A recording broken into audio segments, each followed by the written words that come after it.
cloud. Speaking of the cloud. Okay, with that, it's 4:01, so we'll go ahead and get started. Rupesh, I'll have you introduce yourself too, and when you want me to hit next slide, just let me know, but otherwise, the floor is yours. And for our audience members, if you could just mute yourself in case you're in a noisy area or something like that. And then Rupesh will let everyone know when it's time to ask questions or be more interactive. Thank you, Christine. Let's get started. So are you on cloud yet? So good afternoon. And today I'll be talking about something which is very dear to me, which is about clouds and cloud maturity. Oftentimes I get questions from customers. How do I get on cloud? Is there a prescriptive way which I can actually follow to get on cloud? Or how do I even know where do I start the journey to be on cloud? So today, I guess we will spend some time today and we will get over all these questions, and then hopefully you will have some valuable lesson learned. So let's move forward. Christine, if you don't mind, next slide.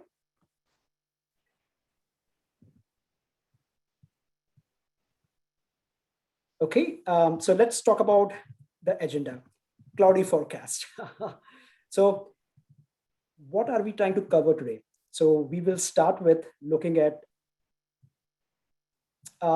before that, let me give you a brief bio of me as to who I am. So I have been in this industry for 20 years, working with different technologies. 10 years of my experience went in agile development principles and practices for major federal government agencies. And 12 years of my life has spent in managing and leading enterprise DevOps initiatives. In my current role as a solution director with Citizen, I'm leading the Enterprise DevOps initiative at Internal Revenue Service, IRS. So as you can imagine, I have actually been involved in the cloud and the containers for a long time. So today what I'm sharing is some of the lesson learned, which I have garnered across the way. And actually, I would like to open it up for more insights as it comes along in the future. So this journey continues. Next slide, please. So let's talk about the agenda. Cloudy forecast. So let's look at what we will be covering today. So cloud power. Now, what is cloud? As we all know, knowledge is power. So I want you to all understand today what is cloud and how you can understand cloud going forward. Cloud matters. Now, why cloud? Why do I even need to be on cloud? What's causing me to actually move there? So let's talk about that. Cloud myth. Now, what cloud is not? Oftentimes, there is a lot of confusion with what cloud can do and what it cannot. And we will talk about that today. Cloud path. Now, what steps should be taken in the cloud journey? And I have laid out a plan which actually should be used by the organizations to be successful. Again, this is just my perspective. It doesn't mean that's the only way.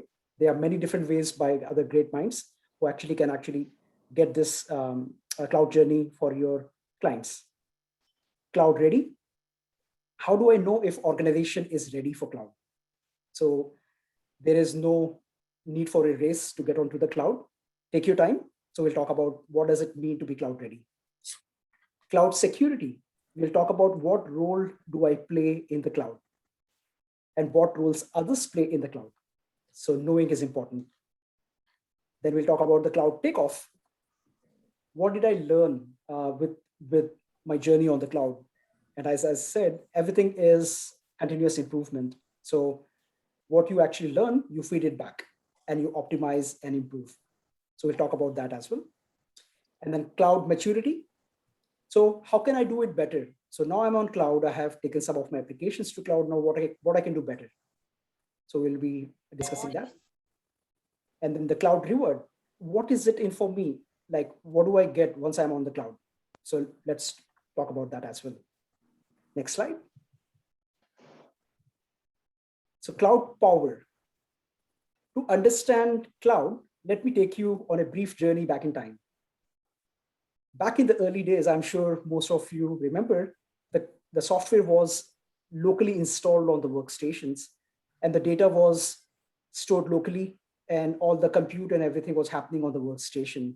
This was all called the thick client model, and it was pretty much not dependent on server. You have the complete control of what is on your workstation. Think about Microsoft Word. When you're using it on your machine, you're using it and you are the owner and custodian of what goes into the Microsoft Word. Later came the client server model, where the client relied mostly on the server to perform the compute and the storage. And this was basically called the thin client model, where the servers were primarily used for storing data or for compute or for anything related to providing transactional information back to the client. Now, in this model, the servers were in a data center somewhere in a location where the organization was responsible for managing and maintaining it. So they were still responsible for that. Now, I'll give you an example. Like right now, in the Internal Revenue Service, we have over 10,000 plus servers, which are managed by our operations team. Now, that's a big number. And you can imagine, as many organizations, IRS also has more than one data center. And these data centers are heavily guarded. So you can imagine a lot of manpower and cost is going towards the management of the servers. And moreover, these servers are sitting on the racks, and these are actually taking up a lot of cost, space, and money. And you have to do your due diligence to make sure that these servers are always up and running, and the data center is always ready to serve the needs of the taxpayer. And I'm sure that must be the case for every organization around the world. Now, what happens with cloud now? So with cloud, it's an extension of the thin client model. So where the client, like the browsers, the laptops, the mobiles, they're still in the possession of the end user, but the transactions or the compute or the storage is all now owned by a third party. So pretty much the organization is not really involved in owning and operating it. It is done by someone else. And that could be Amazon provider, or it could be Google Cloud, or it could be Azure. Now, knowingly or unknowingly, you may have used cloud without even realizing it. For example, if you were using Office 365, you would know that you don't manage the storage. You pretty much get that from Microsoft. You're just using your email, and it's taking care of everything else. So let's talk more about what is cloud. And by no means what you see on the screen is the entire justice to cloud. These are something which I just came up with to kind of put it out there in terms of what you can remember.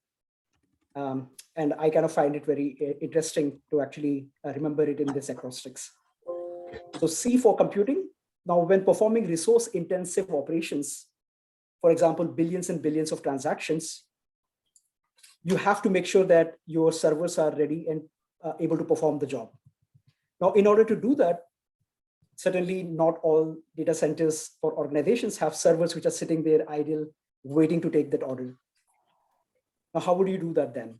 So you would leverage the power of cloud, where the cloud now can provide you an ability to spin up the servers to specifically address these resource needs.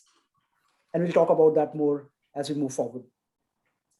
The next one is layers. So when we talk about cloud, clouds are primarily made of 3 layers. You have the infrastructure as service, you have platform as service, and you have software as service. And we'll dig deeper into the subsequent slides.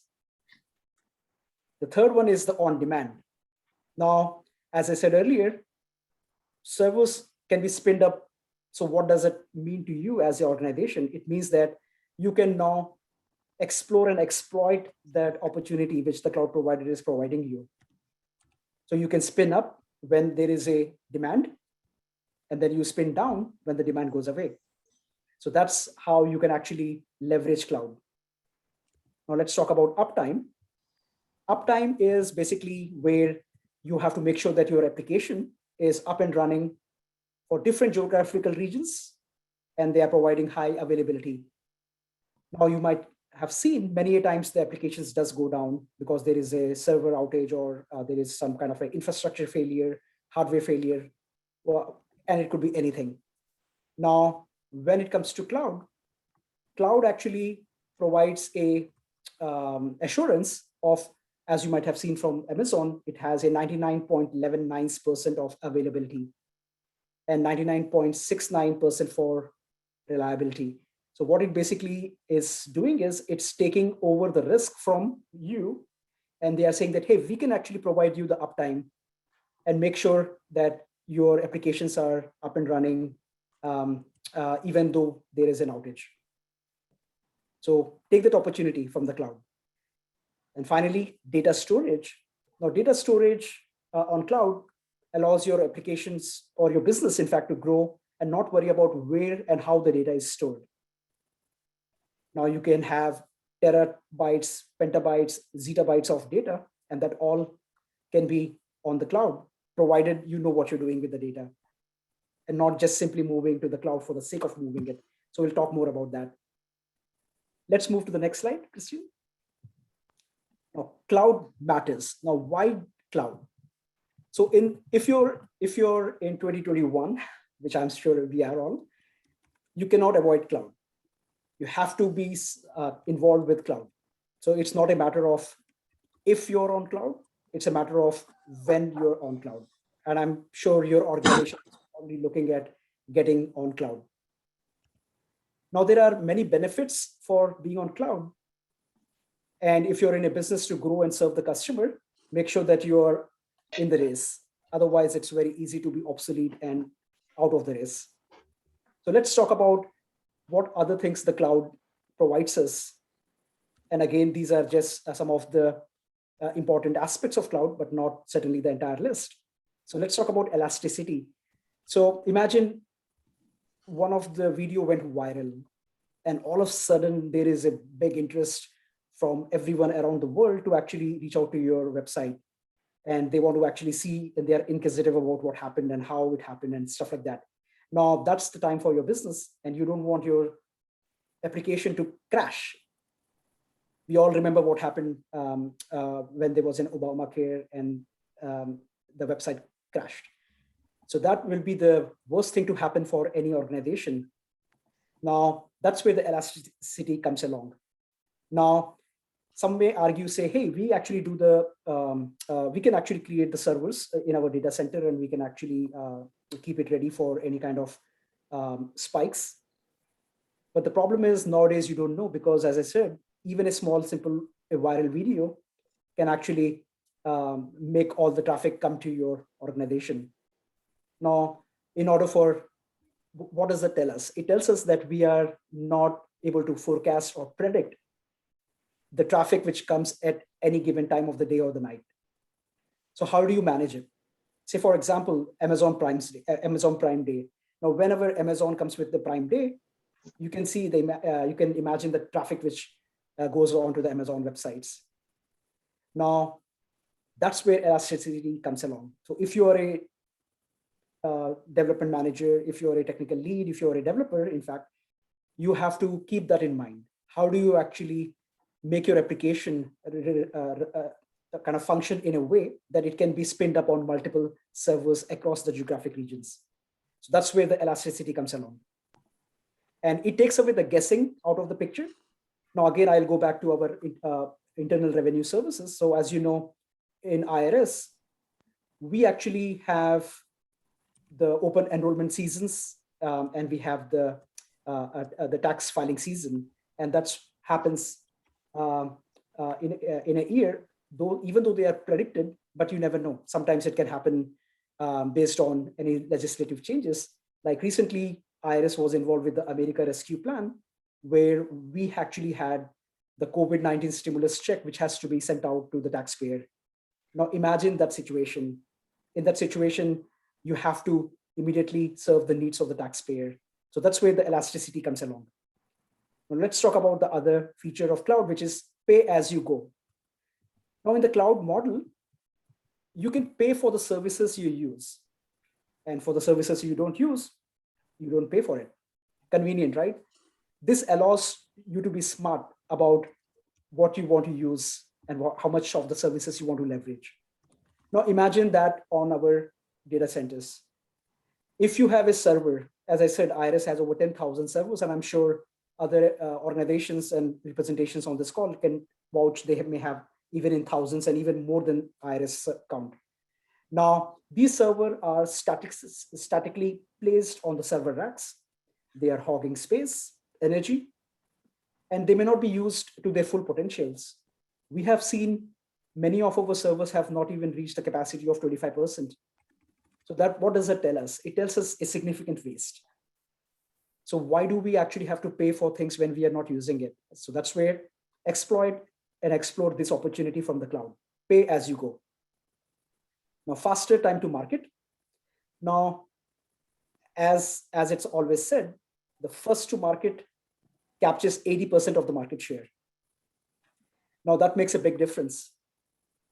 Now, business which are faster to adapt to the changing needs, like pandemic, for example, they are there to thrive and survive. But the organizations which are not able to adapt quickly to these needs, they can be obsolete in matter of days or weeks. So faster time to market is one other capability which the cloud provides you. Now let's talk about reliability. Now you'll be surprised when I throw this number at you. Now, COVID pandemic revealed that over 51% of the organizations around the world have no disaster recovery plan. Now, that's a big number. Now, for folks who may not be aware of disaster recovery, it's basically to make sure that if a disaster strikes, how well your applications and your organization is. Is it resilient? Can it come back quickly? Or it has to be down for days? Now, even if the organization have a disaster recovery or a business continuity plan, chances are that they have not tested their tabletop exercises. Now, being on the cloud provides that capability. Now you can actually bring your what if scenarios. What if disaster strikes? What if my data center goes down? What if my both data centers goes down? Now, these kind of questions, when it arises, now you have a power to select the cloud provider to actually go and experiment and do simulations on these to make sure that your application and in fact your organization is resilient. Now, needless to say, right now we have three big cloud providers. We have Amazon Web Services, you have Microsoft Azure, and you have the Google Cloud. And I believe there is Alibaba as well, if I'm not wrong. So pick and choose what you feel comfortable.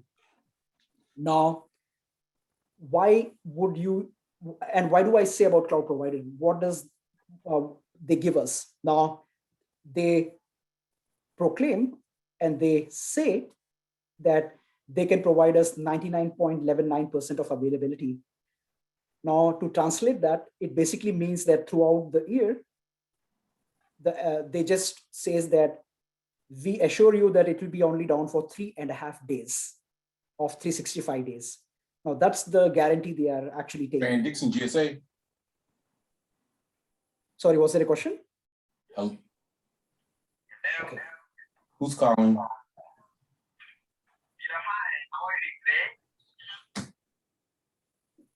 If you're not talking, can you please go on mute? Thank you. Christine, next slide, please. Okay, and let's talk about cloud myths. Now, what cloud is and what cloud is not. Now, oftentimes, this is the interesting topic for many. Most of the time, the folks thinks that, okay, migrating to cloud is often thought as either or is it like, or it's a black and white fallacy. But the truth is, it is certainly not. On-prem is most suited for low latency when that is critical for you, or when the application is required to respond in milliseconds, or when the large amount of data needs to be transferred between systems, then don't do cloud. Now, cloud save money. Now, cloud save money only when you know what you're doing.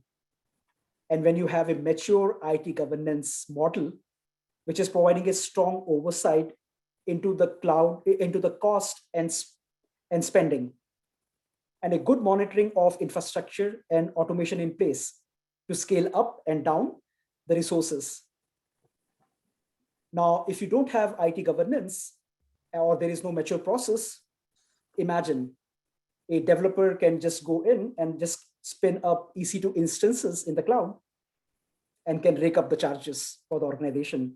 And you certainly don't want that. So make sure that you have a good IT governance model. Now, security is cloud provider's responsibility. Hey, I'm done. I moved to cloud, I'm done. That's not true. Security is a shared responsibility. Cloud provider manages the security of the cloud, which is infrastructure, hardware, software, database, network, even the facilities. But the customer is required to provide security in the cloud. So just be aware of the difference. Security on the cloud by the cloud provider, security in the cloud by you. Now, what does it mean, security in the cloud? It means how well you have written your application, how is your encryptions, firewall, operating system, customer data, identity access management. So that is still your responsibility. So you're not off the hook yet. Now, the other myth which I come across mostly is, hey, moving to cloud eliminates the need for infrastructure team. That is completely not true. Moving to cloud does not eliminate the need for infrastructure team. Instead, it allows the infrastructure team to add new tools to their toolbox for scripting, for automating, and assisting in building the zero trust and zero downtime infrastructure. So you can pick up new skills and you can, in fact, help the developers write even better scripts. Now, the other myth is the lift and shift, and you're done. Most of the time you will hear that, hey, can we lift and shift our applications and move to the cloud? And I'll tell you that that's too good to be true, and don't fall for it. Unless you are an application which is cloud native, which is written with cloud in mind, that's where you can actually do a lift and shift. Otherwise, for most of the applications which are there from a longer time, they have to be prepared for cloud. They have to be cloud ready, and then only migrate to cloud. So no rush. Now, some clients suggest, hey, let's do one application or let's just ship the entire data center. I would say none.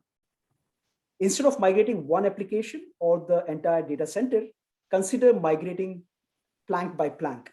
Now, what does it mean? It means business domain. Why? Because you're migrating to cloud for what? For clouds, for cost saving, for business value, and we'll talk more about it in the later slides. So in order to get that, migrate the business domain. The business domain will probably touch multiple applications. So in a way, you are migrating cluster of applications which are mapped to your business domain. For example, the customer payment portal, that could be a very good thing to migrate to the cloud first. Or maybe the enterprise case management workflow, like the way we did it for IRS. So yeah, so it's not one application or the entire data center. It's basically what will give you the most value. And primarily it is driven through the business. So why don't we try the business domain? Next slide, please. Let's talk about the cloud path. Now, what steps should be taken in the cloud journey? Now, I will walk you through with a simple analogy.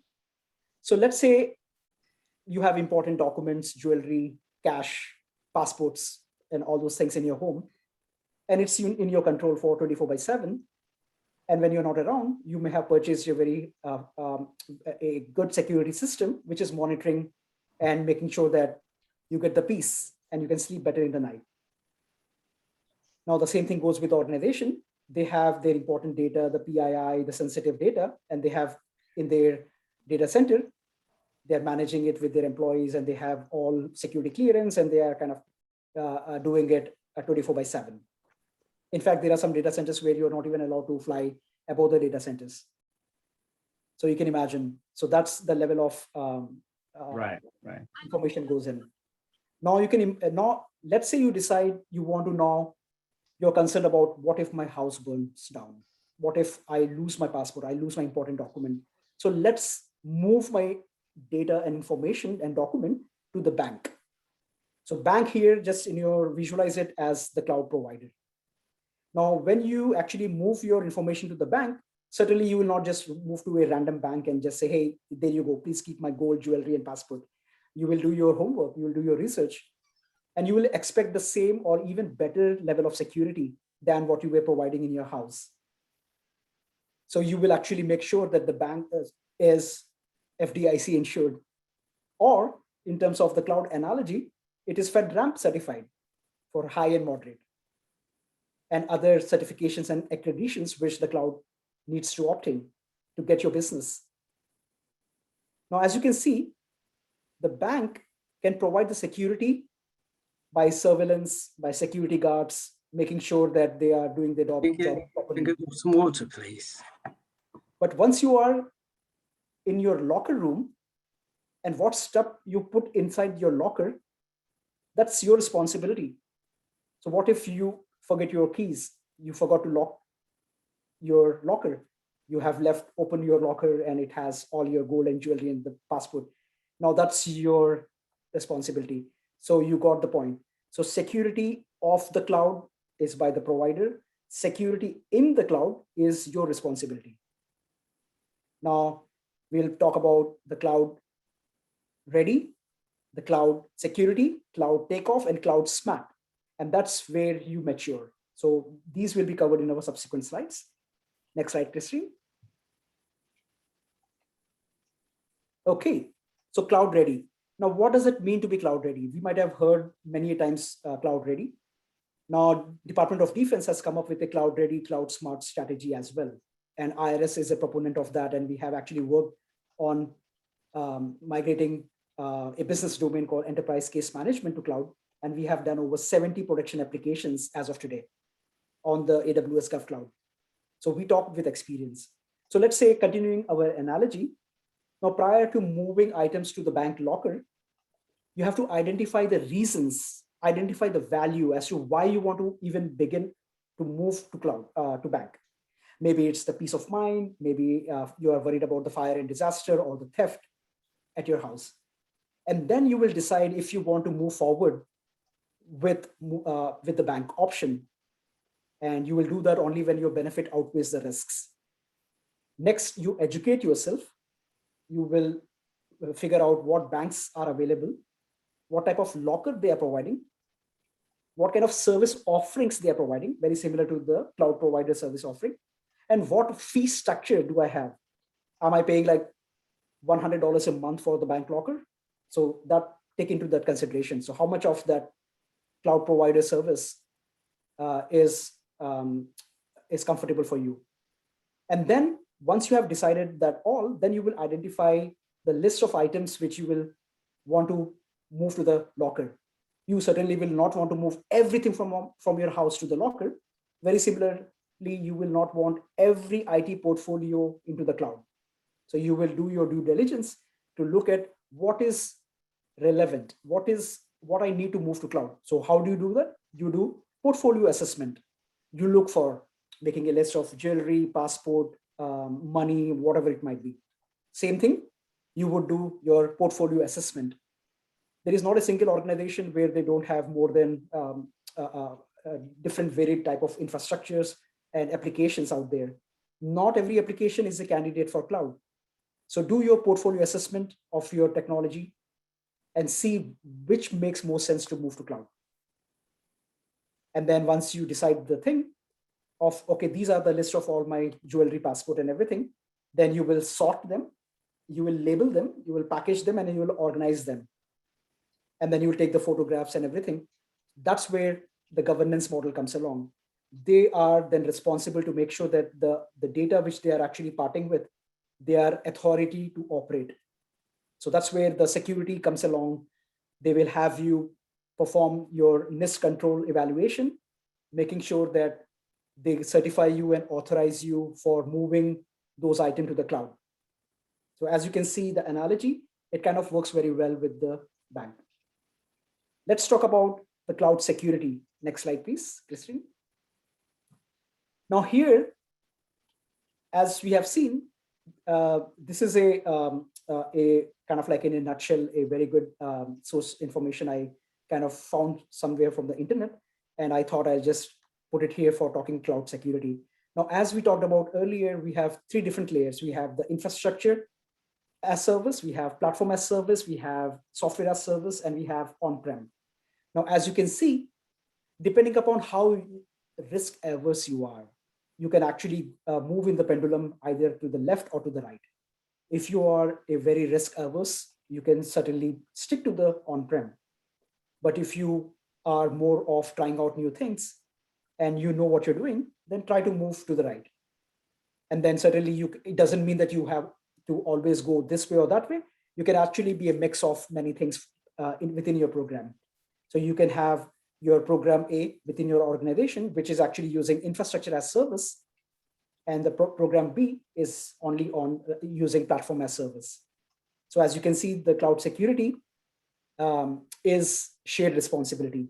So if you're looking at the figure, anything which is something, if you want everything to be done by the cloud provider, for example, Office 365, then just do software as service. But if you want, so that's one extreme. And if you want everything to be done by you, then keep doing what you were doing. But if you want the disaster recovery environments, the availability zones, the regions to be only taken care of, then just do the infrastructure as service with the cloud provider. But if you want to actually add the workload, then do the platform as service. So you got the point. So there are different levels of security which you can actually avail. The cloud is ready to serve, but then it should be on you to know what you want on the cloud. Next slide, please. Let's talk about the cloud takeoff. Now, this is where the magic happens. The first and foremost thing you do is you identify if you want to be on the public cloud, the private cloud, the hybrid cloud. A hybrid cloud could be a mix of public, private, or on-prem. For example, the database could be on-prem with the business layer on the private cloud and your web layer or the presentation layer on the public cloud. So based on the cloud environment, next decide the cloud provider. Now, which is best suited for your needs? Again, certainly there are not many choices out there. They are the big threes, AWS, Azure, and Google Cloud Platform. And I'm sure they maybe I'm missing a couple more. And as you know, these big three are commanding 70% of the market share right now. Now, once you have identified the cloud provider, next identify the level of service you want with this cloud provider. Either you're looking for infrastructure as service, platform as service, or software as service, or combination of one or all, depending upon your need. In IRS, we have it all. We have platform as service, we have infrastructure as service, and we have software as service as well. So once your architectural runway is ready and services are in place, the most important thing is to remember not to migrate one application at a time. Why? Because then you're actually missing the point. Because remember what we learned earlier, it's the uptime. You're paying for the service as you go. So as and when you're migrating one application, you're basically paying for the entire uptime. So make sure that you understand that. Most of the time, organizations lose, or I should say rake up bills when they don't understand how they're actually moving to cloud. So come up with a good cloud migration strategy. Now, as I said earlier, the best bang for the buck is when you are migrating the shared business domain. For example, let's say you want to migrate the payment portal or a case management application, or let's say you want to migrate the single sign-on. Now, why do we want to do that? Because that actually will make sure that many applications can inherit all these different shared services from the get-go. So you're not actually reinventing the wheel every time you're going to the cloud with an application. So try that. And make sure that you have a robust DevOps CI/CD pipeline, which is able to deploy your application to not only cloud, but to hybrid cloud, even to multi-cloud. And we'll talk about multi-cloud shortly. And then also to perhaps like on-prem or for any other type of clouds. Now, you can experiment with the A and B deployment, the blue-green deployment, the canary deployment, rolling wave deployment. Make sure that you're able to avail the services of the cloud and you're able to do your application deployment without any issues on the cloud. And when you are doing this as part of, say, the proof of concept, document the lesson learned. That's a very important key aspect, because once you identify your lessons, you can tune your architecture. And I'll tell you this, there is never a single time where you have not learned something and not, but the key important thing is to put it back and make sure that your architecture is even more robust and your pipelines are even more robust as well. So keep that in mind. So this, even though the diagram here shows from, it has a starting and an ending, but think that it's a continuous circle. It is a continuous improvement. You have to make sure that you're always improving your cloud journey. And don't forget to train your workforce along this journey. Next slide, please. Now let's talk about the cloud maturity. This is where things happen for folks who have been on the cloud and they're saying, okay, I have been on the cloud, I have done this, now what? The journey doesn't end there. There are many more things to explore. So let's talk about some of them. And again, by no means, this is the complete list. This is the list which we are exploring with Citizen. Now, you have to make sure that, I know containerization or the container strategy is not a prerequisite for cloud migration, but I would strongly recommend that your application, which is supporting your business domain, is container ready prior to becoming cloud ready. We have seen many applications which have moved to the cloud in haste, but then they have stuck with different type of issues on the cloud, with singletons, with stateful sessions, with hard coding, with logging, and all those different things. So instead of finding it out on the cloud when you're spending too much money for the uptime, why don't we do it on-prem with all the servers to our avail and make our applications cloud ready? So that's the key important thing, is to make sure that your application is cloud ready. Sorry, I should say container ready. I apologize, container ready. Now, in order to do that, certainly you have tons of tools which you can choose from for being on container. But my suggestion is to be as tool agnostic as possible. But I can also say that it's very difficult to be tool agnostic in today's time. So I would say reduce your dependency on the tool and your tool affinity, because agnostic is, I don't think that's even possible.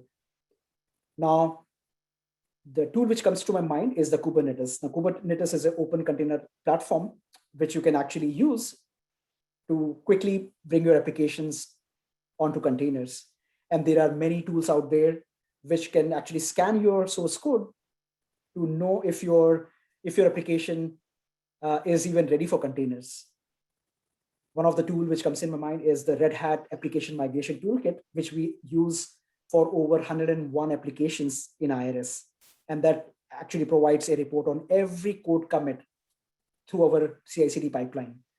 That provides a guidance to our application teams to look at their applications ahead of time, see where they have stateful sessions, see where they have session affinities, see where they have all the hard codings and the static file namings for logging and stuff like that. And are they even adhering to the 12-factor app industry standards? So those things are very important at the containerization level. Now let's talk about the investing in your workforce. Certainly everything is driven by humans, at least for now. Now, in order to make that happen, make sure that your workforce is abreast with all the latest cloud technology and they are certified. IT governance. Now, as I said earlier, you certainly don't want which has happened in future in some other organizations, which I've heard of, where the developer actually has spinned up a couple of EC2 instance and he forgot about it. And that rigged up over thousands and thousands of dollars in bill. Now you can imagine if that happens for even more servers. You got the point. So there has to be a governance board which is responsible for providing cost projections, and they monitor across the cloud footprint for the organization. So don't haste to the cloud until you take everyone with you.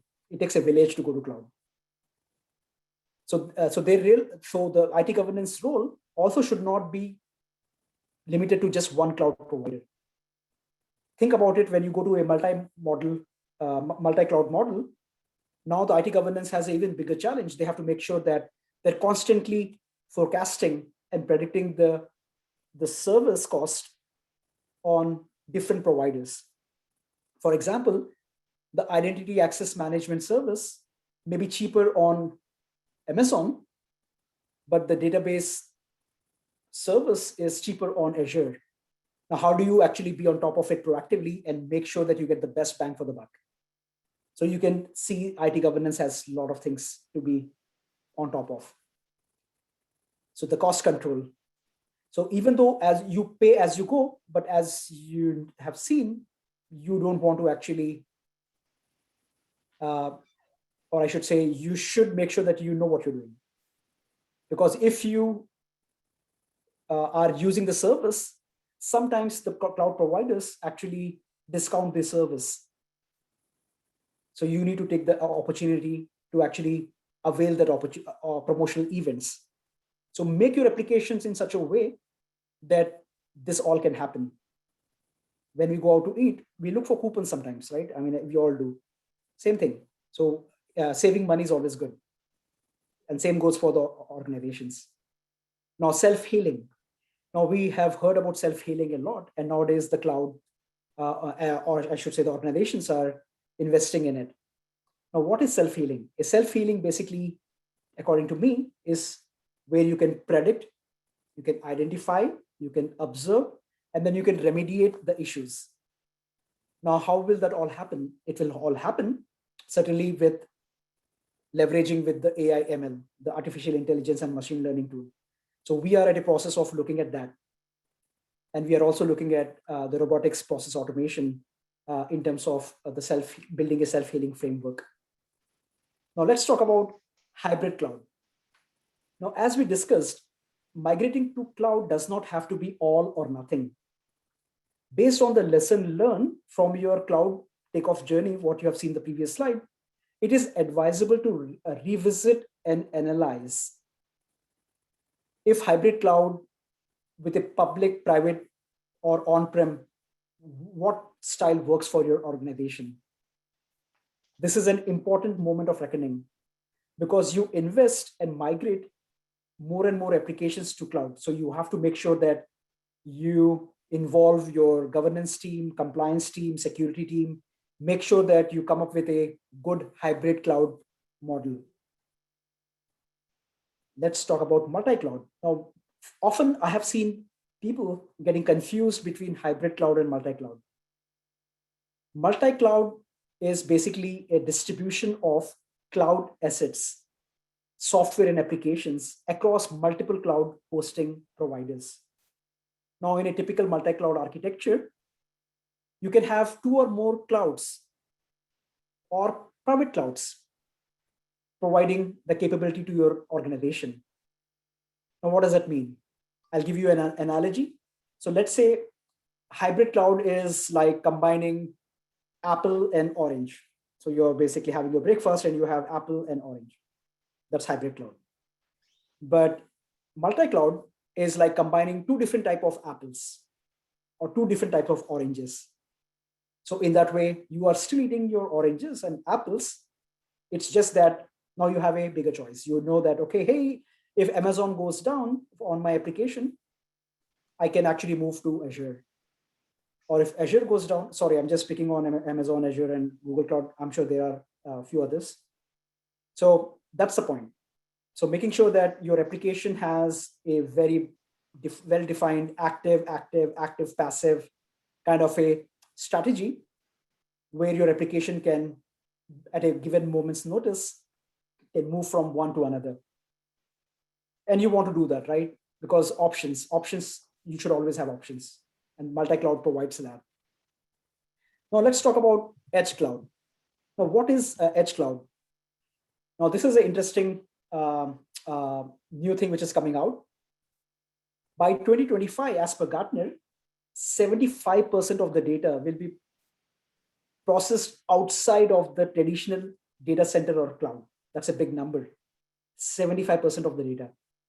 Now, with your Internet of Things, your various devices streaming data, in fact, if you are in a smart home, your trash can talk to your refrigerator can talk to your microwave, and microwave can talk to your car, and everybody's talking. Guess what is happening? All these different chatter, they are actually going to the cloud. And right now, as of today, we are using a monolithic cloud. We have either Amazon or Azure. So if you think about it, we are still not there with the distributed cloud. And that's where the edge cloud comes in. Now imagine all these different chatter coming from just from one home. That can create so much of congestion. You might have seen sometimes your Alexa just starts by itself, or sometimes it just stops for no reason. That because there is a latency issues. Now that happens when everything is going to the cloud. That's where in the edge computing model, you're actually creating mini clouds. They are called cloudlets. And these cloudlets are micro data centers. And they are sitting right at the device. So if I am actually at a particular location, I have a cloudlet near my device. Now, why do I even need that? I need that because I want to have low latency. Because one of the problems with the cloud is we don't have that much of latency. There is a lag. And if you're talking about billions and billions of transactions, which goes back and forth, sometimes you need to be aware of that. And that's where the edge computing it has not evolved yet. It is in the process of evolving, I should say. And that would bring the cloud 2.0. And I have started a conversation on this on LinkedIn. Please feel free to look me up and let's have a dialogue on that. But the cloudlets are the way to go. But again, currently, cloudlets do have serious security vulnerability issues because they provide the information unencrypted. So I'm sure the great minds will come together and they will come up with some good solutions for us to move to the edge cloud in the near future. And with the Verizon's 5G network, I think it's even better, even faster. So in short, edge clouds bring the cloud to the customer, and it significantly lowers the latency issues. Now, with that said, let's move on to my final slide, which is the cloud reward. Now, this is a recap of everything as to what we have talked about. So don't get to the cloud just for the sake of going to the cloud. Identify the value. Sometimes you may see that getting to the cloud actually costed you more than you were where you were. So do your due diligence. Identify the value. Involve your business. Involve your security. Involve your governance team. Involve everyone in making the cloud adoption and cloud migration strategy. Remember, security is a shared responsibility. You're not done when you are on cloud. You still have to manage your own security in the cloud. And then, even though the container ready is not a prerequisite, but I would strongly encourage for applications which want to mature in cloud, be on container first. It will solve a lot of your problems beforehand. And then pay attention to the cost. Now, this is one thing which we have seen over and over again, that once the organization is in the cloud, they see their bills raking up. Why? Because there is no governance model. So make sure that you invest in your team, make them understand how they can use and be on top of their cost projections and cost management, if you will. and do not settle for one cloud provider. As I mentioned earlier, you have many options, many different way you can actually move to cloud. And finally, invest in your workforce, because these are the people who are actually working on your cloud journey. They are the one who are taking you, they are the pilots. They are taking your organization to the cloud. So make sure that you invest in your workforce, give them the tools and technology for them to make good decisions. And with that said, the last slide, I will open it up for questions and see if anybody has anything.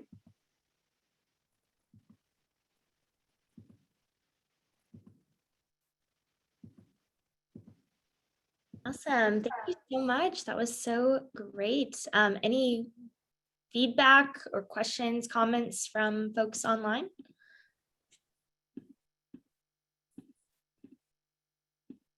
Don't be shy.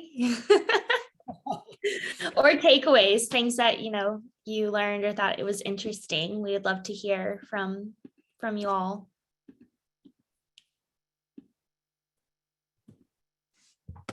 And if folks are shy and they don't want to talk right now, they can actually send me an email.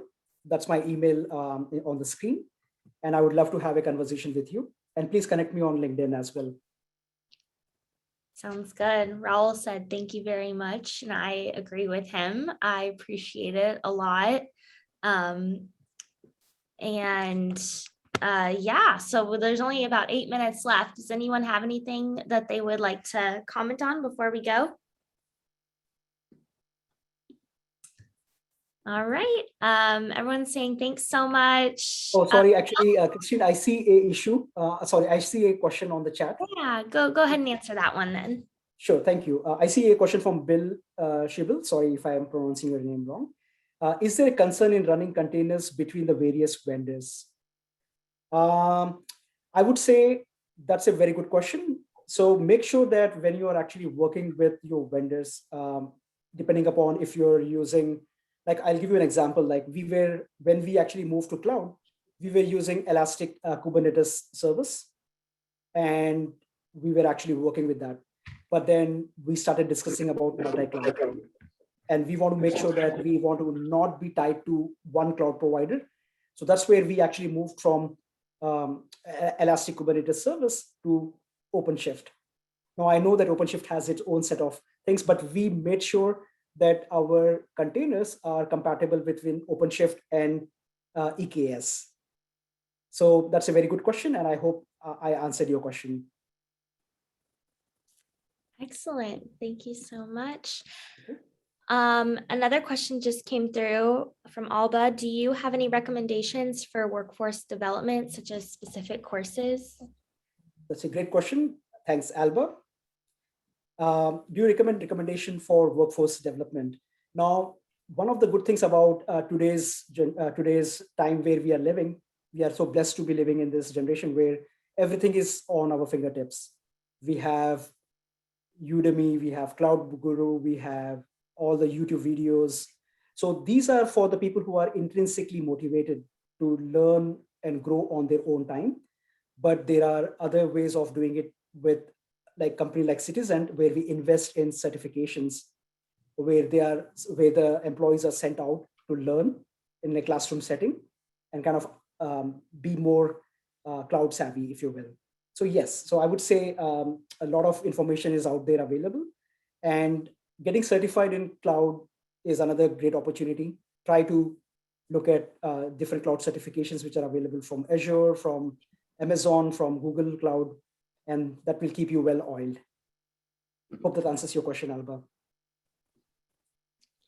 Excellent. So unless there's any other questions that come through in the next 5 minutes, thank you again, Rupesh. And yep, so someone just said thank you. So for our next Cloud Pillar meetup, if there are any speakers that folks online would really like to hear from, whether from government or industry or any topic specific that is related to the cloud, please let me know so that I can reach out to those folks and get them lined up. I don't remember if we have anyone scheduled for next month, but I'll definitely let everyone know who that speaker is. And if you want to refer back to this session, this has been recorded and will be on our YouTube channel. So if you think it'll be of interest to somebody at your agency, please feel free to send them or direct them there, or you can go back and watch the video yourself.